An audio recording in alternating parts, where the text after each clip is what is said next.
महापालिका निवडणुकीच्या पार्श्वभूमीवर काही दिवसांपूर्वी कोल्हापूरमध्ये बॅनर लागले होते। कोल्हापूर कसं तुम्ही म्हणशीला तसं, आणि त्याचप्रमाणे बॅनर आता वसई विरारमध्ये देखील लागलेले आहेत। पण हे बॅनर जरा वेगळे आहेत। हे बॅनर आहेत कसं नाना म्हणतील तसं। नाना म्हणजे बहुजन विकास आघाडीचे कार्याध्यक्ष राजीव पाटील। राजीव पाटील हे बहुजन विकास आघाडीचे मोठे नेते आहेत आणि त्याचप्रमाणे कामगार नेते देखील आहेत। मात्र बहुजन विकास आघाडीमधला अंतर्गत जो वाद होता धनंजय गावडे यांना तिकीट देण्यावरून, आणि त्या वादानंतर धनंजय गावडे आणि त्यांचे काही सहकाऱ्यांना बहुजन विकास आघाडीमधून तिकीट देण्यात आलं होतं।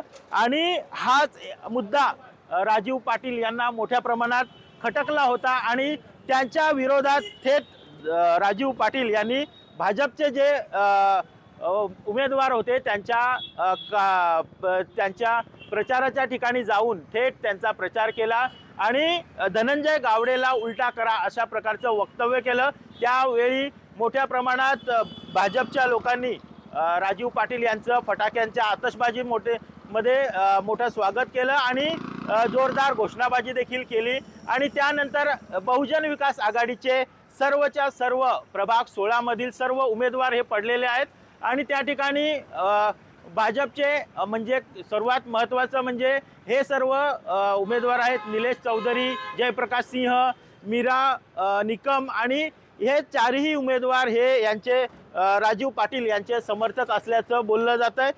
त्यानंतर ह्या निवडणुकीत जो राजीव पाटील यांनी जो आक्षेप घेतला होता, ज्या उमेदवारांना त्यांनी विरोध केला होता त्या उमेदवारांचा पराभव झाला, जरी ते बहुजन विकास आघाडीचे असले तरी। आणि तेच एका प्रकारे या बॅनरमधून दाखवण्यात आलेलं आहे की कसं नाना म्हणतील तसं, म्हणजेच राजीव पाटील यांनी ज्याप्रमाणे म्हटलं त्याचप्रमाणे निकाल लागलेला आहे आणि एक प्रकारे बहुजन विकास आघाडीमधला हा अंतर्गत दुही या ठिकाणी दाखवण्यात आलेले आहे।